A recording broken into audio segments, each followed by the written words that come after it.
Hello दोस्तों। आज की इस वीडियो में जो पॉलिटी का टेस्ट हुआ है, पॉलिटी का जो टेस्ट हुआ है ना, उसी की हम इसमें व्याख्या देखेंगे इस वीडियो में। उसमें 8 प्रश्न दिए गए थे और उनमें से फिर 6 प्रश्न आपको लिखने थे। देखिए, प्रश्न तो बहुत सिंपल रहे हैं, बहुत कोई कठिन प्रश्न नहीं रहा है। दबाव समूह के बारे में बात हुई थी, राज्यपाल के कार्य और शक्ति के बारे में, निर्वाचन आयोग, ठीक है, मूलाधिकार प्रस्तावना, इन सब की बातें हुई थी। लेकिन कहीं न कहीं प्रश्न को नहीं, उत्तर को देख के ये लगता है कि जो प्रश्न की समझ है वो उतनी अच्छी नहीं है, ठीक है?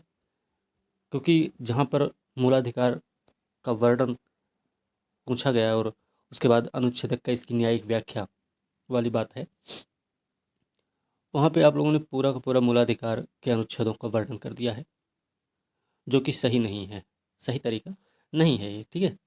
और ये सबसे खराब तरीका माना जाता है कि आपको कुछ नहीं आ रहा है, तो आप सारे अनुच्छेद उतार दो, ठीक है?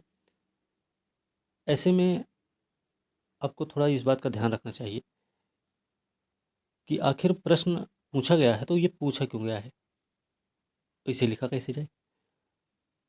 तो हर एक चीज़ का हमें ध्यान रखना होता है, ठीक है? तो इस वाले प्रश्न में सबने वही गलती की है और जो सबने की है उसमें कोई भी बचा नहीं फिर। और सब लोग लगभग जो मेंस लिख रहे हैं 67 का, वो सब के सब यही वाली प्रक्रिया अपनाएंगे, ठीक है, मौलिक अधिकार के इस वाले प्रश्न पर। वो प्रश्न जैसे कि हम देख सकते हैं अभी, ठीक है, ये वाला प्रश्न हम देख सकते हैं यहाँ पे। भारतीय संविधान द्वारा प्रदत्त मौलिक अधिकारों का वर्णन कीजिए और किस प्रकार अनुच्छेद 21 की न्यायिक व्याख्याओं ने जीवन के अधिकार के विषय क्षेत्र का विस्तार किया है, ठीक है? तो हम ये वाला प्रश्न था और इसी वाले प्रश्न की हम बात कर रहे हैं, ठीक है? अब हम देखते हैं इसको लिखना कैसे है। देखिए, सबसे पहले तो हमें ये ध्यान रखना है कि मूलाधिकार की बात हो रही तो मूलाधिकार का हमें परिचय देना है। मूलाधिकार का जो परिचय देना ना, कुछ ऐसे देखिए, इसमें दिया गया है, मौलिक अधिकार का उल्लेख भारतीय संविधान के भाग 3 में अनुच्छेद 12 से 35 तक वर्णित है। ये देखिए सिंपल सा है, ठीक है? कोई छोटा सा बच्चा भी होगा, वो भी इस तरीके से लिख देगा। थोड़ा सा लगे कि आप तैयारी कर रहे हैं तो उस हिसाब से अपना ये परिचय उरिचय देना चाहिए। जैसे कि अमेरिकी संविधान से प्रेरित, ठीक है, पूरा तो नहीं लिखेंगे, अमेरिकी संविधान से प्रेरित, ठीक है, अमेरिकी संविधान से प्रेरित भारत का मैग्ना कार्टा कहे जाने वाले मूलाधिकार का वर्णन संविधान के भाग 3 और अनुच्छेद 12 से 35 के बीच में किया गया है, ठीक है, जो कि या फिर जिसमें न्यायोचित मूलाधिकारों का वर्णन किया गया है, जो कि भेदभाव के विरुद्ध है। इस प्रकार से आप एक परिचय दे सकते हैं। इसके बाद आप, जैसे इन्होंने देखिए क्या किया है, ये इन्होंने यहाँ तक ही पूरा बता ही दिया है सब कुछ। 78 में संशोधन भी हो गया, ये भी बता दिया इन्होंने, उसकी ज़रूरत नहीं थी फिलहाल। फिर इन्होंने क्या कर दिया, समता का अधिकार, स्वतंत्रता का अधिकार, ये वाला अधिकार, ऐसा वाला अधिकार, संस्कृति शिक्षा का अधिकार, सारा अधिकार इन्होंने पूरा पूरा अनुच्छेद ही उतार के यहाँ पे रख दिया है, ठीक है? तो ये तरीका थोड़ा सही नहीं है। इसमें हम क्या करेंगे, इस वाले प्रश्न में फिर यहीं तक बस, ठीक है? इस वाले प्रश्न में क्या करेंगे, इस परिचय के बाद की बात बता रहे हैं। परिचय के बाद आप इसका सिंपल सा तात्पर्य बताइए, ठीक है? फिर इसका उद्देश्य क्या है, ठीक है? फिर इसकी विशेषता क्या है, बहुत ज़्यादा नहीं लिखना है, ठीक है? विशेषता क्या है, फिर आप इसकी आलोचना भी कर सकते हैं, क्योंकि वर्णन ही तो करना है तो वर्णन करेंगे ही, ठीक है? ठीक है ना? तो ये सारी चीज़ें बताने के बाद, ये सारी चीज़ें जब आप बता देंगे, उसके बाद आप आएँगे 21 की न्याय की व्याख्या वाली बात पर, जो इन्होंने किया भी है। ये बात ये अच्छा भी किया इन्होंने। गोपालन मामला बता दिया इन्होंने, 1950 का है। फिर मेनका गांधी का मामला 1978 ये रहा है, ठीक है? फिर इन्होंने जीवन रक्षा का अधिकार, निजता का अधिकार, स्वच्छ पर्यावरण, प्रदूषण रहित जल, मानवीय प्रतिष्ठा के साथ जीने का अधिकार, स्वास्थ्य का अधिकार, 14 वर्ष तक बच्चों को निःशुल्क शिक्षा का अधिकार, विदेशी यात्रा करने का अधिकार। विदेशी यात्रा का अधिकार जो है कई बार प्रश्न में पूछा गया है, अनुच्छेद 19 के साथ मिलाकर पढ़ने पर प्राप्त हो जाता है, 21 के साथ। जीवन बीमा पॉलिसी के विनियोग का अधिकार है, ठीक है, आपातकालीन चिकित्सा का अधिकार, बथुआ मजदूर के विरुद्ध अधिकार, ये सारी चीज़ें इन्होंने सही बताई है। इसके बाद निष्कर्ष दे दिया, निष्कर्षता मौलिक अधिकार देश में लोकतांत्रिक व्यवस्था स्थापित करते हैं और ये व्यक्तिगत स्वतंत्रता के रक्षक हैं। ये व्यक्ति तथा व्यक्तित्व की सर्वांगीण विकास को सुनिश्चित करते हैं। ठीक है, तो थोड़ा निष्कर्ष भी ठीक है, निष्कर्ष सही है इनका। ठीक है, तो इस प्रश्न में अगर सही से देखा जाए तो इनके नंबर्स तो यहाँ हम नहीं देंगे, लेकिन इस तरीके से लिखना थोड़ा सा सही नहीं है। अब हम दूसरा प्रश्न देखेंगे जो प्रस्तावना वाला है। प्रस्तावना वाला प्रश्न क्या था ये भी देख लेते हैं एक बार। इसमें भारतीय संविधान की प्रस्तावना की प्रकृति और महत्व का मूल्यांकन कीजिए। सबके प्रश्न में ये गलती रही है। ठीक है, एक प्रश्न रहा है, एक कॉपी रही है ऐसी कि जिसमें उम्मीद से ज़्यादा सही हो गया था, कि मतलब उसमें हमको ये नहीं बताना पड़ा कि आपने मूल्यांकन नहीं किया है, उन्होंने मूल्यांकन तक कर रखा है। ठीक है, बाकी सब ने वही गलतियाँ कर रखी हैं। अब चलिए देखते हैं इसका प्रश्न इन्होंने कैसे लिखा है, इसका उत्तर इन्होंने कैसे लिखा है।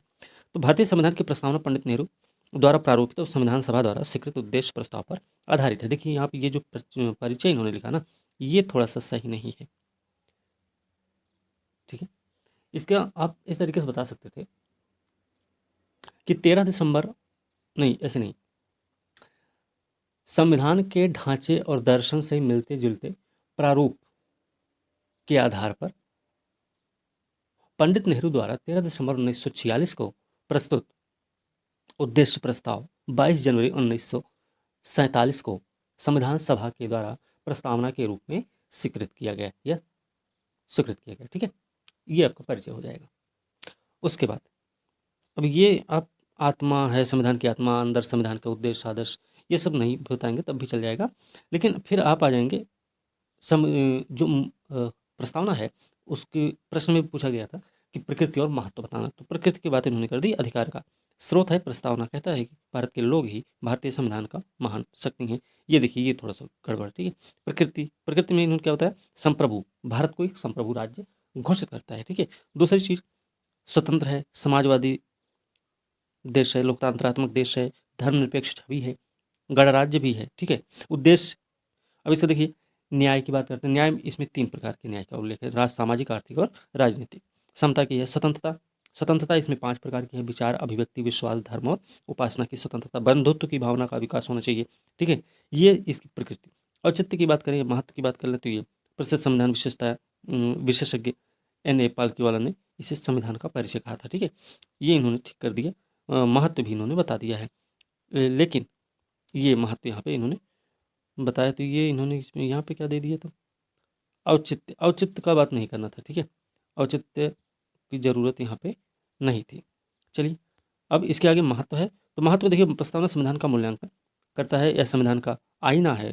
ठीक है, इसे पढ़कर ही इसकी सभी विशेषताओं को समझा जा सकता है। संविधान की विशाल व्याख्या करने में सहायक है। ये संविधान का सबसे सम्मानित भाग है। ये थोड़े जो पॉइंट्स हैं ना, ये थोड़े से ज़बरदस्ती वाले पॉइंट्स हैं जो दिख रहे हैं। ठीक है, पढ़ने में भी लग रहा है कि ज़बरदस्ती में ये शामिल किया गया है। ठीक है, अब इन्होंने अंत में क्या कर दिया कि ये जो इन्होंने महत्व बताया, महत्व के बाद इसका मूल्यांकन वाला पार्ट तो इन्होंने छोड़ दिया। मूल्यांकन जो करना था भाई, मूल्यांकन कैसे करना है फिर इसका। अब देखिए, मूल्यांकन जब करना होगा ना तो उसमें थोड़ा सा ध्यान रखना है कि आलोचना भी होनी चाहिए।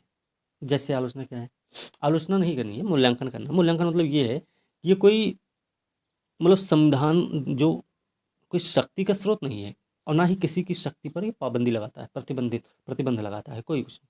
और दूसरी बात है, यह गैर न्याय उचित है, गैर न्याय उचित भी है ये।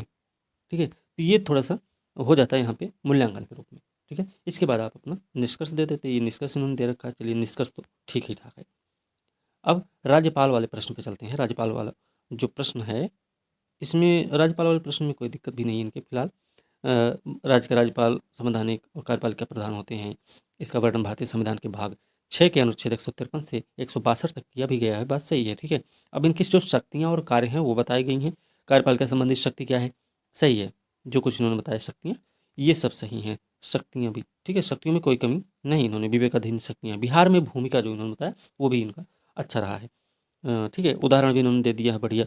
ये उदाहरण ऐसे आप दे देंगे तो इसका अलग नंबर मिलता है। ठीक है, अलग से आपको इसका अंक मिल जाता है। फिर यहाँ पे इन्होंने ये सारी चीज़ें इन्होंने दे दी, फिर निष्कर्ष देकर अपना उत्तर समाप्त कर दिया। ठीक है, ये वाला पॉइंट, ये वाला प्रश्न बढ़िया रहा, इसमें कोई कमी नहीं है, ना तो कोई काट छांट की ज़रूरत है। अगला प्रश्न देखेंगे तो अगला प्रश्न है दबाव समूह। देखो दबाव समूह में भी सबने गलती की। पहले हम दबाव समूह का प्रश्न देख लेते हैं, दबाव समूह वाले प्रश्न में क्या था। अब हम दबाव समूह वाला जो प्रश्न देखें ना, भारतीय राजनीति में प्रमुख दबाव समूहों की पहचान करनी है और भारत की राजनीति में उनकी भूमिका का परीक्षण करना है भाई।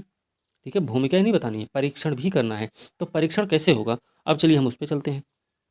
अब जैसे इन्होंने क्या किया, देखिए दबाव समूह का परिचय और दे दिया इन्होंने, ठीक है कोई दिक्कत नहीं। दबाव समूह का जो परिचय इन्होंने बताया ये बहुत लंबा चौड़ा बता दिया, फिलहाल इतना नहीं बताना चाहिए था।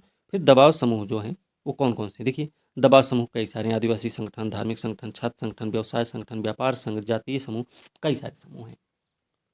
ठीक है, लेकिन ये सब का इन्होंने वर्णन भी किया है, बता दिया इन्होंने कैसे क्या होता है। ठीक है, ये सब इन्होंने बता भी दिया है।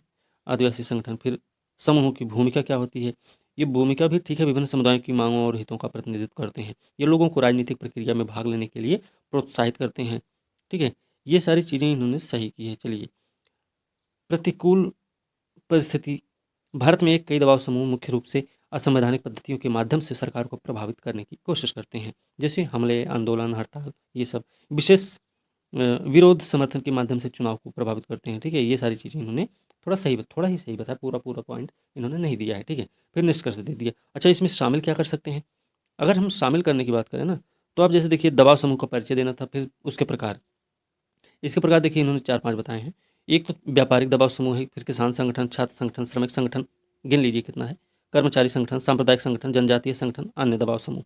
कितने हो गए, 4 इधर 4 इधर, 8 हो गए ना। अब अन्य वाले में भी कई सारी चीज़ें आ जाएंगी। ठीक है, महिलाओं का भी संगठन होगा, है ना, ठीक है ना। तो ये सारी चीज़ें, ऑटो वाला संगठन है, ऑटो वाला भी अपना संगठन बना के रखता है वो लोग, है ना, उनका भी अपना संगठन होता है। बस वाला भी अपना संगठन बना के रखता है, तो सबका अपना अपना संगठन है। ठीक है, बाकी भारत में और भी दबाव समूह हैं।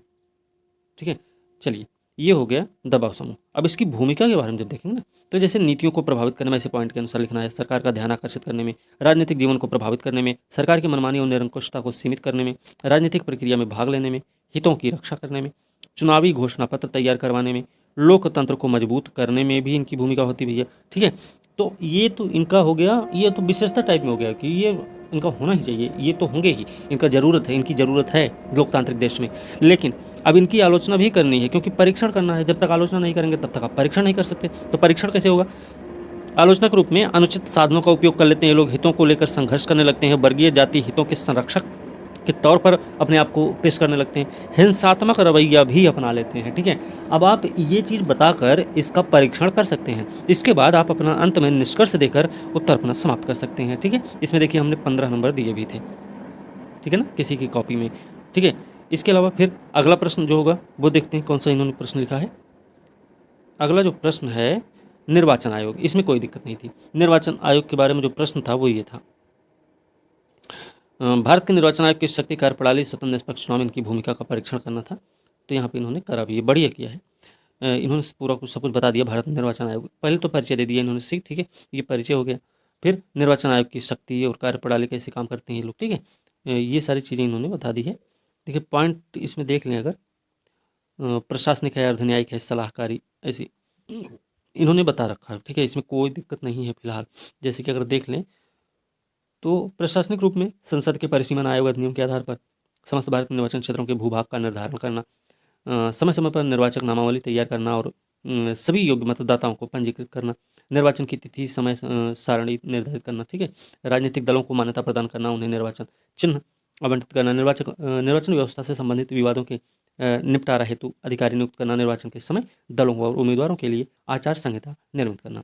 फिर सलाहकारी और अधिन्यायिक क्या प्रक्रिया इनकी जो है, उसमें संसद सदस्यों की निरंतर संबंधित मामलों पर राष्ट्रपति को सलाह देते हैं। ठीक है, विधान परिषद के सदस्यों का निरंतर संबंधित मामलों पर राष्ट्रपति को सलाह देते हैं। फिर मतदान केंद्र, देखिए यहाँ पे विधान परिषद इन्होंने लिखा, ठीक है, ये थोड़ा सा सही नहीं है। मतदान केंद्र लूटना क्या है, ठीक है, ये सब है, हिंसा उंसा का मामला जो कुछ है इसमें। अनियमितताओं के आधार पर निर्वाचन रद्द कर सकते हैं, मान्यता प्राप्त राजनीतिक दलों के विरुद्ध विलय से संबंधित विवादों को निपटा सकते हैं ये लोग। ठीक है, फिर स्वतंत्र निष्पक्ष चुनाव के बारे में संबंधित प्रावधान संवैधानिक इनकी स्थिति है। मुख्य निर्वाचन आयुक्त हेतु पर्याप्त वेतन और भत्ते हैं। ठीक है, ये हालांकि अच्छा प्रयास किया इन्होंने। निश्चित कार्यकाल सेवा शर्तें इनकी है, पदच्युति की जटिल प्रक्रिया भी है, आलोचना भी होती है। आलोचना इन्होंने कर रखा, देखिए संविधान में निर्वाचन आयोग के सदस्यों की अर्हता निर्धारित नहीं की गई, निर्वाचन आयोग के सदस्यों की पदावधि का उल्लेख भी नहीं है। ठीक है, तो ये सारी चीज़ें इन्होंने करते हुए अपना निष्कर्ष दे दिए। तो ये वाला प्रश्न इनका बढ़िया हो गया। ठीक है, अगला एक प्रश्न और है अभी, संविधान संशोधन की प्रक्रिया की बात है। तो संविधान संशोधन की जो प्रक्रिया वाला भाग था उसमें देखिए इन्होंने सही, इसमें भी सही कर दिया इन्होंने, मतलब सब कुछ लगभग लगभग बता दिए। और जो संशोधन से की प्रक्रिया होती है, कितने प्रकार से हो सकता है, इन्हीं सब चीज़ों को इसमें बताना था और इन्होंने बताया भी। फिलहाल ये वाला प्रश्न हम देख लेते हैं, क्या है प्रश्न, भारत में संशोधन प्रक्रिया क्या है। 73वें के संशोधन के मुख्य धाराओं का वर्णन करें। अब तक भारतीय संविधान में कितने संविधान संशोधन हो चुके हैं, ये वाला प्रश्न था। तो इन्होंने क्या किया, प्रक्रिया बता दी कुछ बंदों में, जैसे साधारण बहुमत है, विशेष बहुमत है, विशेष बहुमत प्लस प्लस आधे राज्य। ठीक है, इस प्रक्रिया में विधेयक दोनों सदनों की में पृथक पृथक पारित होता है तथा इसमें संयुक्त बैठक का कोई प्रावधान नहीं है। बात सही है। तो इसे प्रस्तुत करने के लिए राष्ट्रपति की पूर्व अनुमति आवश्यक नहीं होती है। चलिए, ये सब इन्होंने बता दिया। ठीक है, अब इसमें ये एक चीज़ ये और कर सकते थे कि जैसे इन्होंने जो बताया है ना, ये साधारण बहुमत, विशेष बहुमत प्लस आधे राज्य का, आधे से अधिक राज्यों का जो सहमति वाला होगा, तो इसमें क्या करते, ये उदाहरण भी दे सकते थे कौन कौन सी चीज़ें इसमें शामिल रहती हैं। ठीक है, थोड़ा थोड़ा करके एक एक दो दो पॉइंट पे, तो और अच्छा हो जाता, उदाहरण के रूप में हो जाता वो। ठीक है, फिर 73वां संविधान संशोधन, ये बढ़िया कर दिया इन्होंने। ये 73वां संविधान संशोधन अधिनियम 1992 में तत्कालीन प्रधानमंत्री पीवी नरसिम्हा राव के कार्यकाल में प्रभावित हुआ था। इसके तहत संविधान में भाग 9 जोड़ा गया तथा पंचायती राज व्यवस्था को संवैधानिक दर्जा दिया गया, ये आपको भी पता है। इसके द्वारा संविधान में 11वीं अनुसूची जोड़ी गई तथा पंचायतों के लिए 29 विषयों की सूची की व्यवस्था की गई है। और याद रखना, ये तो जो 29 विषय ना 243 जी के तहत किया गया है, ये बात आपको ध्यान में रखनी है। ठीक है, ये पीटी के लिए फैक्ट भी हो जाएगा। फिर इन्होंने बता दिया पूरा, कृषि है, भूमि संरक्षण है, मत्स्य उद्योग, पशुपालन, ग्राम कुटीर उद्योग, शिक्षा, ये सब। इसके तहत त्रिस्तरीय पंचायत अर्थात ग्राम पंचायत, क्षेत्र पंचायत, जिला पंचायत की व्यवस्था की गई। इसमें अनुसूचित जाति जनजाति के लिए जनसंख्या के अनुपात में महिलाओं के लिए 1/3 आरक्षण की भी व्यवस्था की गई है। इसमें 243 डी के तहत, याद रखना, ये भी एक पीटी के लिए फैक्ट हो गया। ये भी एक, इसमें प्रत्येक पंचायत का कार्यकाल 5 वर्ष निर्धारित किया गया है। ये है आपका 243 ई। ठीक है, अनुच्छेद। इसके तहत राज्य के विधानमंडलों को स्वायत्तता प्रदान की गई है। पंचायतों द्वारा कर अधिरोपण करने और निधियों का निर्धारण कर सकता है ये। ठीक है, अब तक संविधान में जो संशोधन हुए वो कितने प्रकार के होते हैं। 26 जनवरी 1950 में लागू हुआ था। इसके बाद से इसमें कई बार संशोधन किए गए। देखिए, संशोधन जो होता है ना, वो संविधान को ना एक जीवंत दस्तावेज की तरह पेश करता है, एक जीवंत दस्तावेज।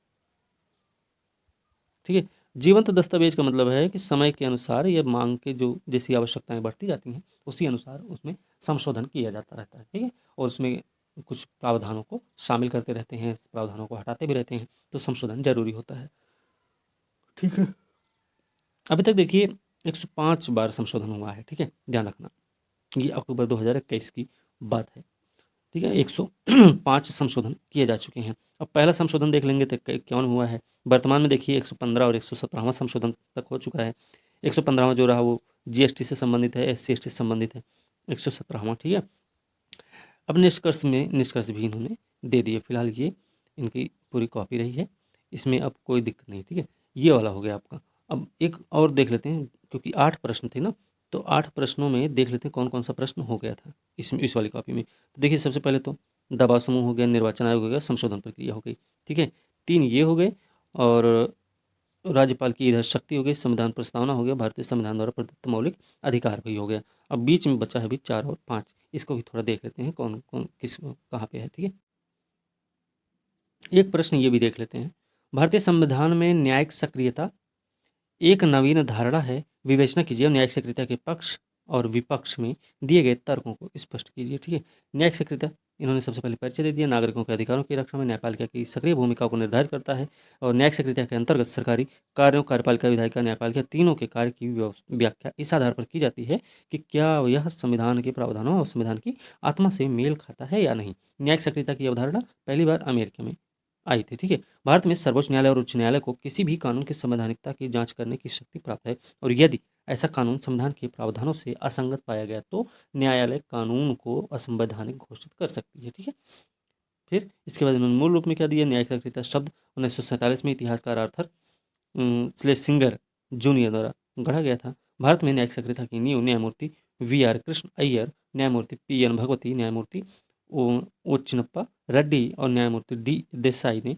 रखी थी 1970 के दशक में। ठीक है, न्यायालय ने अनुभव किया कि अगर विधायिका और कार्यपालिका सामाजिक न्याय का वादा पूरा करने में असमर्थ हैं या अनिच्छुक हैं, तो न्याय का संरक्षक होने के नाते सर्वोच्च न्यायालय का यह कर्तव्य है कि इन दोनों को उनके उत्तरदायित्व को वहन करने हेतु प्रेरित करेंगे। ठीक है, न्यायिक सक्रियता के कारण, न्यायिक सक्रियता उद्भव के कारण क्या है? भारत के संविधान में स्वयं कुछ ऐसे प्रावधान हैं जिनमें न्यायपालिका को विधायन यानी कानून बनाने की गुंजाइश है, एक सक्रिय भूमिका निभाने का मौका देता है। जब विधायिका अपने उत्तरदायित्व का निर्वहन करने में विफल हो, न्यायिक उत्साह, ठीक है, न्यायाधीश की समाज सुधार में भागीदारी बनने की चाह रखते हैं, इसलिए ठीक है, तो ये सारी चीज़ें पक्ष में इन्होंने तर्क भी दे दिए। न्यायिक सक्रियता के कारण फिलहाल इनके प्रश्न में कोई कमी नहीं। न्यायिक सक्रियता के कारण साधनविहीन गरीब आमजन के लिए न्याय सर्व सुलभ हो पाया है। लोक कल्याणकारी राज्य के सपने को वास्तविकता का आधार प्रदान करने में न्यायिक सक्रियता ने महत्वपूर्ण भूमिका निभाई है। न्यायिक सक्रियता के कारण लोगों का न्यायपालिका में विश्वास बढ़ा है, लोकतांत्रिक मूल्यों का विकास और सामाजिक न्याय और व्यक्तिगत न्याय निर्णय का विकास हुआ है। फिर न्यायिक सक्रियता से विधायिका और कार्यपालिका के उत्तरदायित्व तथा जवाबदेहिता में वृद्धि हुई है। ठीक है, विपक्ष में इन्होंने फिर तर्क दिए हैं। तीनों अंगों के बीच संतुलन संविधान का मूल ढांचा है। न्यायपालिका कार्यपालिका में हस्तक्षेप शासन के तीनों अंगों के बीच संतुलन को समाहत करता है, जिससे तीनों में निरंतर टकराव तथा विवाद की स्थिति उत्पन्न होती है। ठीक है, अधिकारिता के नियम को अत्यधिक शिथिल करने के कारण न्यायपालिका पर मुकदमा का भार बढ़ जाता है। न्यायपालिका का जनहितवाद के नाम पर नीति विषयक तथा साधारण प्रकार के प्रशासनिक मामलों में हस्तक्षेप करने का कोई उचित प्रत्युत्तर नहीं होता है। यदि इस तरह न्यायालय छोटे छोटे मामलों में हस्तक्षेप करती रही तो जल्द ही उसके निर्देशों का महत्व भी समाप्त हो जाएगा। फिर निस्संदेह निर्णय इन्होंने निष्कर्ष भी दे दिया। फिर समाज के वो लोग, ये इन्होंने गलत कर दिया कि निष्कर्ष देने के बाद ये इन्होंने अलग से लास्ट में कर दिया। ये पहले ही करना था, निष्कर्ष को बाद में करना था। ये गलती कभी नहीं करनी चाहिए। ठीक है, तो इस प्रकार से ये आज का जो टेस्ट रहा है उसका पूरी सभी प्रश्नों की व्याख्या ये रही है। ठीक है, इस प्रकार से आज की ये वीडियो सिर्फ टेस्ट भर के ही ली है और बाकी कई सारे प्रश्न हो चुके हुआ मेंस वाले प्रैक्टिस वीडियो में उपलब्ध हैं। आप लोग उनको देख के उनकी प्रैक्टिस कर लीजिए अच्छे से। कोई डाउट रहे तो आप पूछ लीजिए। लेकिन जो भी बचा हुआ समय है, अभी आप लोग, कुछ लोग ऐसे भी हैं जो एग्ज़ाम की डेट बढ़ने की उम्मीद में बैठे हुए हैं, इंतज़ार कर रहे हैं, पूछते भी रहते हैं। कई बार हमको बोलना भी पड़ा है वो, और कई बार उन लोगों का तर्क भी रहा कि भाई अभी तो इतनी जल्दी तैयारी कैसे हो जाएगी। तो ठीक है, तो हमको भी बोलना पड़ गया कि पिछले कई साल से आप तैयारी तो कर ही रहे हैं। ठीक है, सिर्फ पीटी का ही फोकस है तो बात अलग है ना। तो एग्ज़ाम अपने समय पर ही होगा। फिलहाल आप लोग अपनी तैयारी जारी रखिए और ध्यान रखिए भैया प्रश्न को समझने का। ठीक है, प्रश्न को समझ के ही लिखिए तो अच्छा रहेगा आपके लिए। तो फिलहाल आज की वीडियो यहीं पर समाप्त करेंगे। अगली वीडियो के साथ कल मिलते हैं, तब तक के लिए धन्यवाद। और सेकंड पेपर का वीडियो अभी चलेगा, करीब 4-5-6 वीडियो में अब कवर कर देंगे हम पूरा सेकंड पेपर, जो कि रहेगा उसमें पॉलिटी, इकोनॉमिक्स, ठीक है, साइंस टेक, ये सब कुछ सेकंड पेपर हम 5-6 वीडियो में ही कवर करेंगे। ठीक है, तो आज की वीडियो हम समाप्त करते हैं। अब अगली वीडियो के साथ कल मिलेंगे। ठीक है।